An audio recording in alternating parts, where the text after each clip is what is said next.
and it's chapter 12. Lockwood saw the apparition first. He's got better sight than me. Over here, he breathed. See that post on the other side? The second one along? I squinted through the darkness and the swirling river mist. If I stared directly at the spot he indicated, I saw nothing. If I looked slightly away from it, out toward the middle of the river, I could just make out something whitish hanging high in the air beside the post. It was extremely frail.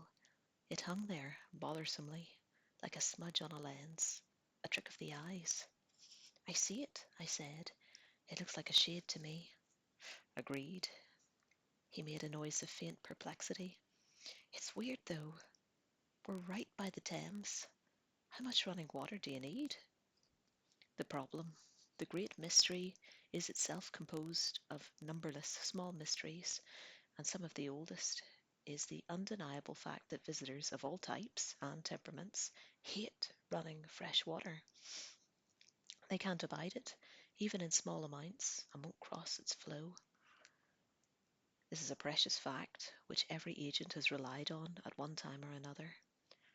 George claims he once escaped a spectre by turning on a garden hose and standing safe behind its spurting stream, and also why many shops in London have runnels by them, and why so much trade is done by boat up and down the Thames.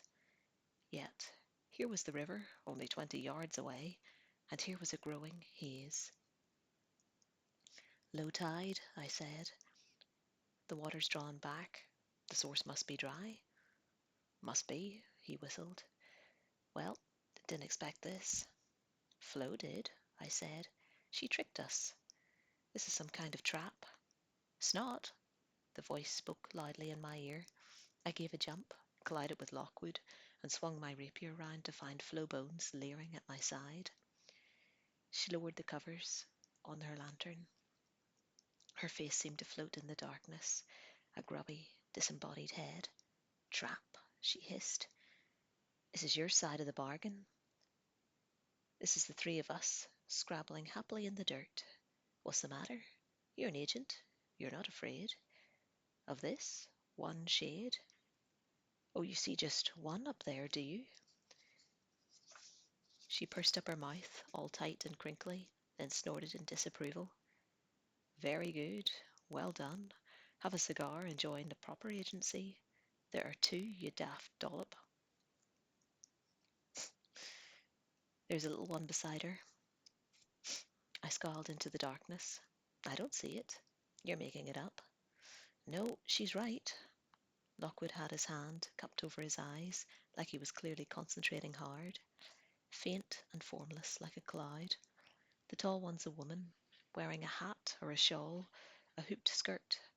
Victorian or Edwardian, maybe. That's it. Old, old, Flowbone said. I expect a mother and a child, what jumped into the Thames together. Suicide and murder, an ancient tragedy. Their bones must be under that wharf, I reckon.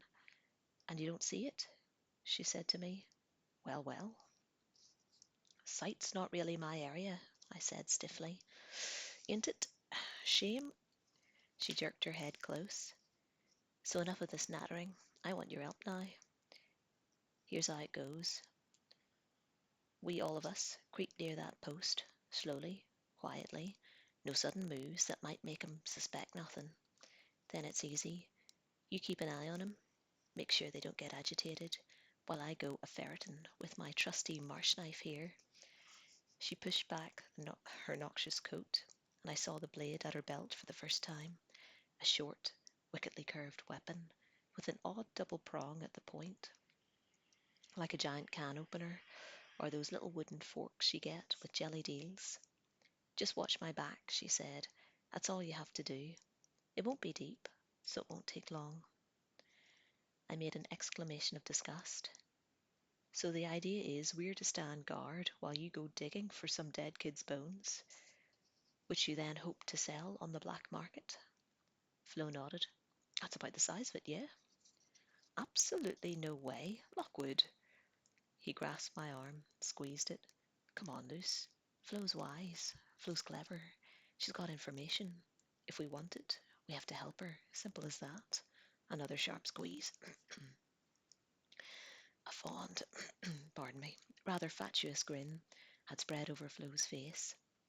Ah, Lockwood, you was always sweet talking. One of your best qualities. Not like this or mare. So go on then. Up and at 'em. Let's go for glory and get this done. Without further words, Lockwood and I checked our belts. We readied the rapiers in our hands. Shades are usually very passive and unresponsive. They're too caught up in the replay or remembrance of the past to pay attention to the living. But it's not something to rely on, and clearly Flo had a reason to be cautious here. Slowly setting our boots down, with the utmost deliberation, on the shingle, we approached the tall black post. High above us, the white thing hung in the night sky. It might have been a puff of smoke, framed against the stars. "Why is it up there?" I whispered. Flo was just ahead, humming jauntily to herself. "It's just the old level of the wharf, where she stood before jumping in. Hear anything?" "Hard to tell. Could be a woman sighing. Could be the wind. What about you?" "No death clothes. We wouldn't expect to see them if they died in fresh water, but I do feel—" Lockwood breathed deep to steady himself. "A strong weight pressing down on me. You get it? Such grief." "Yeah, I got it. Powerful malaise for a shade." He stopped short. "Hold on. Did you see it move, Lucy?" "I thought I saw it quiver there." "No, no, I missed that. Ugh, look at Flo. Where's her self-respect?" The relic girl had reached the base of the post, setting the lantern down. She squatted on her haunches and began scooping up gouts of mud and pebbles with her long curved knife. Lockwood motioned me back a little way, keeping his eyes fixed on the shape directly above. He stationed himself behind Flo's crouching form. Now that we were close, the malaise had intensified. A fearsome melancholy stole over me. I felt my shoulders droop, my knees begin to buckle. Tears pricked at my eyes. A vile hopelessness swirled in my gut. I shook it off. It was a false emotion. I opened the belt pouch and took out some gum, chewing furiously to distract myself. One time, long ago, this had been real. One person's sorrow turned into insanity or despair. Now it was just an echo, a blank and mindless force, expanding itself on everyone who came near. Not that Flo Bones seemed particularly affected. She was digging at a furious rate, casting aside great lumps of slime. Periodically, she stopped to peer at some fragment she'd unearthed before tossing it away.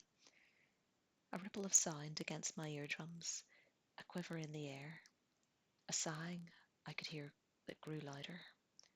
Up by the post top, the patch of whiteness deepened, as if substance had been drawn into it. Lockwood had noticed this too. "We've got movement above us, Flo."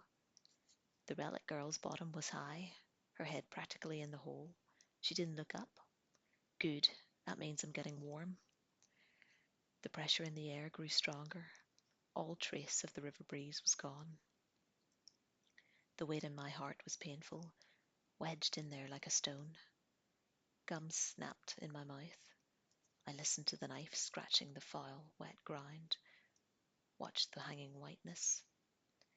Even out of the corner of my eyes, it was stubbornly unformed, though for the first time I thought I saw a smaller discoloration beside it, the faint shape of a child.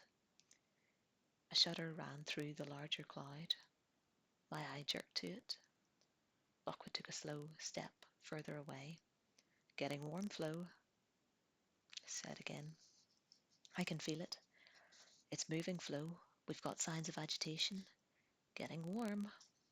A screeching sound, a sudden crack in the air.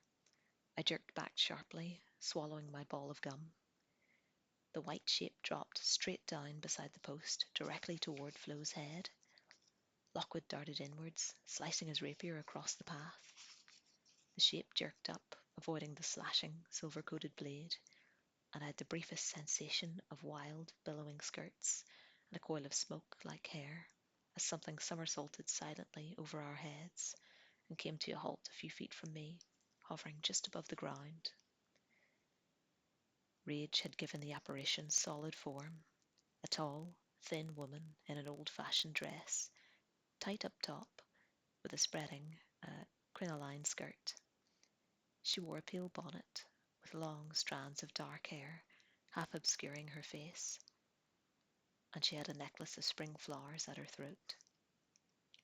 Curls of other light spun about her like river weed flexing in a current.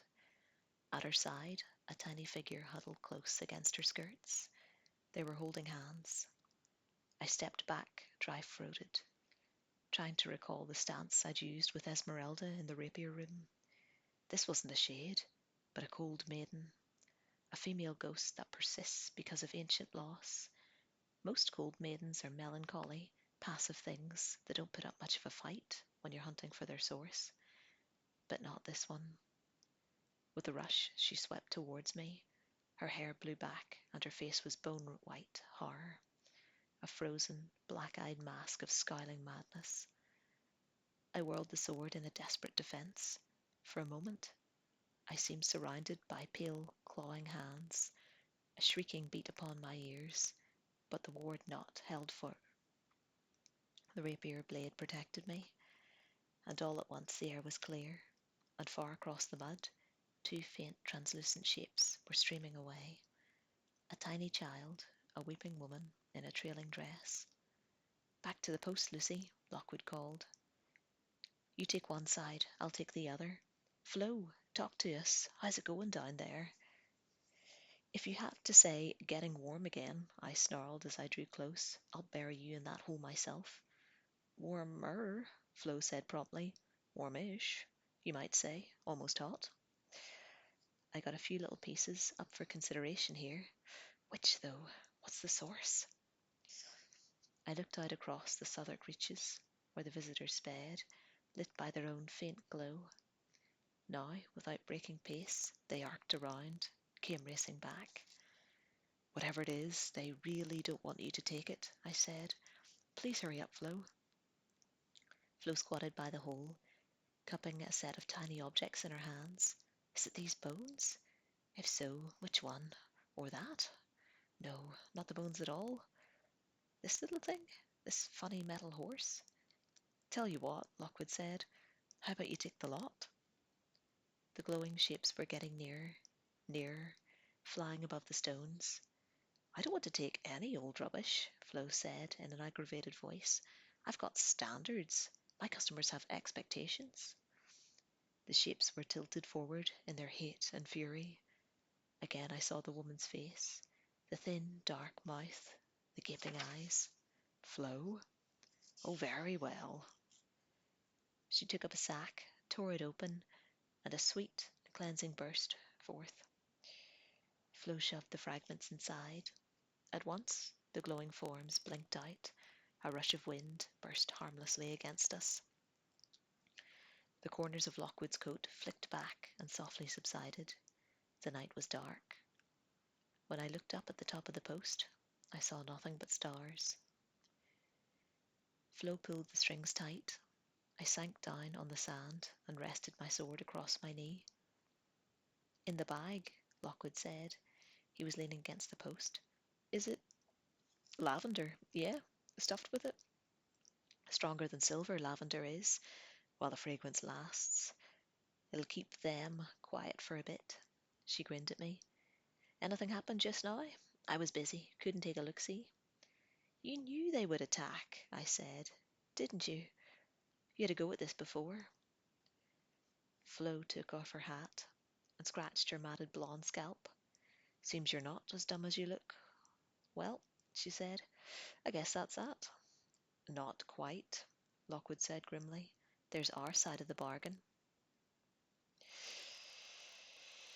Or rather, that's our side of the bargain. Now we get to yours." Few London eating establishments are open during the night, and fewest of all in the dark hours before the dawn. Still, Certain places do exist for agents or night watch kids to break their fast, and it seemed Relicman had their favourite venues too. The Hare and the Horsewhip, an inn situated in the dingiest alley in Southwark, was Flo's first choice. We proceeded there at speed. We soon discovered, however, it was not a place for us at night. 3 silver-grey vans, painted with a rearing unicorn, had parked at dramatic angles outside the inn. A score of adult Fitz agents, accompanied by armed police and deep-racked dog handlers, were bundling people out of the pub and into vans. Scuffles had broken out. Some men tried to flee. They were pursued by the dogs, seized and dragged to the ground. From where we skulked, at the far end of the street, we could just make out Kipps, Ned Shaw, and Cat Godwin, standing aloof beside the door. Lockwood drew us back into the dark. "They're rounding up Relicman," he muttered. "Kipps is spreading his net wide." "Think he knows about Jack Carver?" I said. "The kid wouldn't have told him, surely." "Someone else might know that connection between Carver and Nettles." "Well, can't do much about it." "Anywhere else we can go, Flo?" The Relic girl had been unusually silent. "Yeah," she said softly. "Not far." Her second choice turned out to be a cafe close to the Limehouse station, a small hours joint catering mainly for off-shift night watch kids. The doors and windows were laced with iron grills, and overhung by battered ghost lamps. Inside, a row of plastic tubs displayed the sweets and toffees favoured by the youngest clients. A corkboard near the door, pinned with ads, job offers, lost and found notices, and other scraps of paper. A few stained magazines and comic books were scattered on the formica tabletops. 5 grey-faced children sat at separate tables, eating, drinking, staring into space. Their watchsticks waited in the weapon racks by the door. Lockwood and I ordered scrambled eggs, kippers, and tea. Flo wanted coffee and jam on toast. We found a table in the corner and got down to business. Under the cafe's strong light, Flo looked even grubbier as she accepted her coffee, black, and proceeded to fill it slowly and methodically with 8 spoonfuls of sugar. "So, Flo," Lockwood said as the goo was stirred, "Jack Carver, tell us all." She nodded, sniffed, and took the mug in her dirty fingers. "Yes, I know Carver." "Excellent. Do you know where he lives?" She shook her head shortly. "No." "Where he hangs out?" "No." "The people he associates with?" "No." "Aside from Joanne Nettles, and you say he's dead."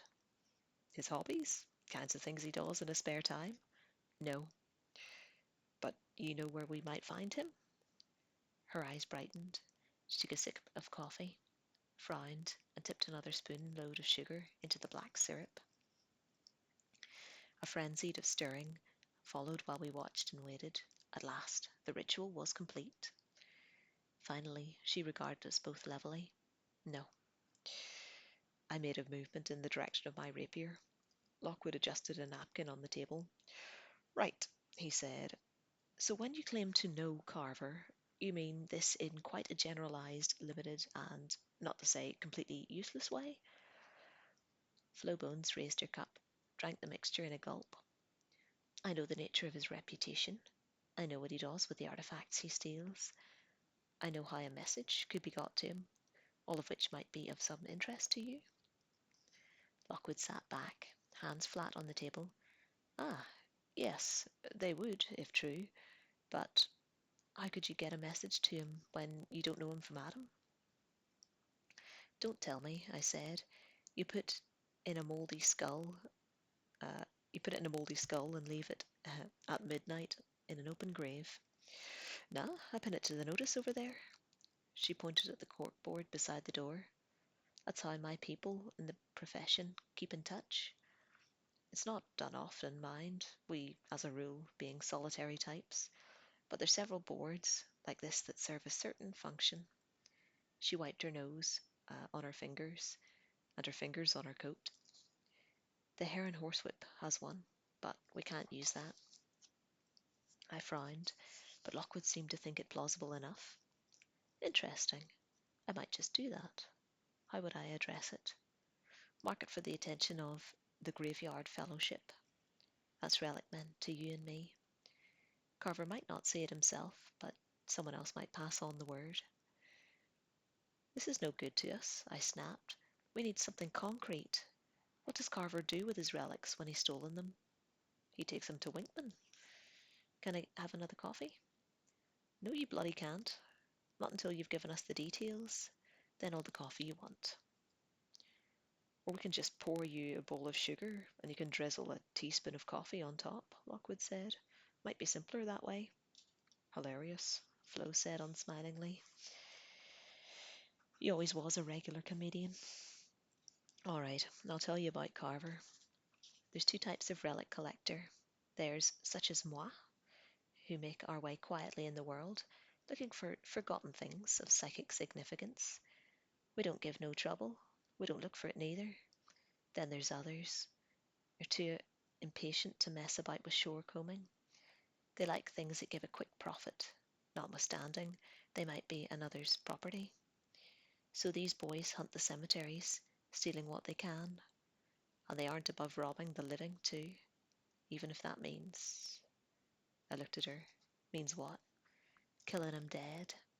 She looked at us with contemptuous satisfaction. Knocking a person on the head, slitting their throat from ear to ear, or throttling them slow, if they're got a fancy. Then they nick their goods. That's their game. Expect it shocks you. What with your soft hands and lily-white faces? She grinned at us. Anyhow, this Carver, she went on, he's one of the lean and hungry ones. He's a killer. I've seen him in places much like this, and I can tell you he wears the threat of violence round him like a cloak. The threat of violence? Lockwood said. How do you mean? It's hard to say. Maybe it's the gleam in his eye, the cruel thinness of his lips. Maybe it's something in the way he stands. Plus, I saw him beat a man almost to death just for looking at him funny. We absorbed this in silence. We heard he's red-haired, pale skin, always wears black, I said. Yeah, and he's tattooed, they say. Remarkable tattoos and all. I blinked. Why remarkable? What do they have? Couldn't tell you. You're too young. But we fight murderous phantoms every night. How can we be too young? If you can't guess, you're definitely not old enough, Flo said. Look, here's your kippers. Another coffee, thanks, love. And this sugar bowl needs refilling. So it's all thieves, scavengers, and thugs, is it? I said. Once the waitress had departed. Seems relic collecting's a real savoury business, all round. Flowbone stared at me. Really? Worse than what you do, is it? You'd rather I got a legal job like these kids here? She nodded over to the night watchers, all slumped in various attitudes of weariness and dejection. No thanks. Be taken advantage of by big corporations? Be paid peanuts and given a bloody stick and told what to do and stand in the cold all night, watching for spectres? I'd rather walk the tide line, scratch my bum and look at the stars, and do it on my own terms. I know exactly what you mean, Lockwood said. The stars bit anyway. Yeah, because you were Gravedigger Sykes's lad. You got taught right. Keep yourself independent. Be a maverick. Dance to your own drum. You know about Lockwood's old master? My surprise and mild resentment was evidence in my voice. Flo clearly knew a lot more than I did about Lockwood's past and education. Yeah, Flo said. I keep myself informed. I like to read the papers before I wipe myself with them. I paused with a forkful of kipper halfway to my mouth. Lockwood's toast visibly wilted in his hands. Pity poor Sykes went the way he did, Flo went on imperturbably. Still, from what I hear, your company's a success. Successes continue to drive deep back up the wall. That's what made me inclined to help you tonight. You mean you'd have helped us anyway? I asked, without going out to the marsh. Oh, surely. Well, that's good to know. Tell us about this Winkman, Lockwood said. I've heard rumours about the name, but Flo took her second coffee, and a new bowl of sugar. Winkman, Julius Winkman. He's one of the most important receivers of stolen goods in London, and a very dangerous man. Runs a little shop in Bloomsbury. Outwardly, very respectable. But if you've something dug up in a graveyard, or pinched from Mayfair townhouse, or acquired in some intermediate hush-hush way, he's the man to see. Highest offers, quick sale, and furthest reach. Has clientele all over the city, people with cash who don't ask questions. If Jack Carver has the object and you're after it, my apologies, I don't know what's going on with my voice today. If Jack Carver has the object and you're after it, it'll be Winkman he'll talk to first. And if Winkman buys it, he'll organise a secret auction and get his best customers together. Won't have done that yet, I shouldn't think. He'll want to maximise his earnings. Lockwood had cleared his plate. Okay, now we're getting somewhere. This Bloomsbury shop, where is it? Flo shrugged. Hey, Lockie, you don't want to mess with Winkman any more than you do Carver. There's people's tried to double cross him. Their remains have never been found. His wife's almost as bad, and their son's a holy terror. Stay clear of the family, that's my advice. All the same, I need the address. Lockwood tapped his fingers on the tabletop. Where do these secret auctions take place? I don't know. They're secret, see? Changes every time. But I can find out, maybe, assuming your Fitz friends have left any relicmen on the streets. That would be superb. Thanks, Flo. You've done us proud. Lucy always carry money. Mind going up and paying? And while you're there, he glanced toward the corkboard. See if you could lend us a piece of paper and a pencil. And that's the end of chapter 12. Thank you for listening.